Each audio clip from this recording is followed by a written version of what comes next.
بسم اللہ الرحمن الرحیم۔ السلام علیکم ورحمۃ اللہ وبرکاتہ۔ رسول اللہ صلی اللہ علیہ وآلہ وسلم نے ارشاد فرمایا، تم لوگوں کے دلوں تک مال کے ذریعے رسائی حاصل نہیں کر سکتے، بلکہ خندہ پیشانی یعنی عمدہ اخلاق کے ذریعے تم لوگوں کے دلوں تک رسائی حاصل کر سکتے ہو۔ دوستو، آج کے دور میں جس چیز کی سب سے زیادہ کمی محسوس ہوتی ہے ہمارے معاشرے میں، وہ خندہ پیشانی یعنی عمدہ اخلاق ہیں۔ ہم میں سے اکثر لوگ شارٹ ٹیمپر کی وجہ سے ایک دوسرے کے ساتھ لڑتے جھگڑتے رہتے ہیں۔ ہم دوسروں کی بات کو برداشت نہیں کرتے۔ عدم برداشت کی وجہ سے اکثر ہم بہت بڑے بڑے حادثوں سے دوچار ہوتے ہیں۔ ہم نے اکثر دیکھا ہے کہ معمولی سی بچوں کی لڑائی پر دو خاندان آپس میں لڑتے ہیں اور کئی لوگ جان کی بازی ہار بیٹھتے ہیں۔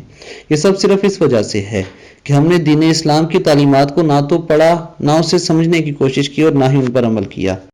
دوستو، خندہ پیشانی عمدہ اخلاق وہ واحد طریقہ ہے جس کے ذریعے ہم لوگوں کے دل جیت سکتے ہیں۔ اللہ تعالی ہمیں اچھے اخلاق عطا فرمائے اور نبی اکرم صلی اللہ علیہ وآلہ وسلم کے فرمان پر عمل کی توفیق عطا فرمائے۔ السلام علیکم ورحمۃ اللہ وبرکاتہ۔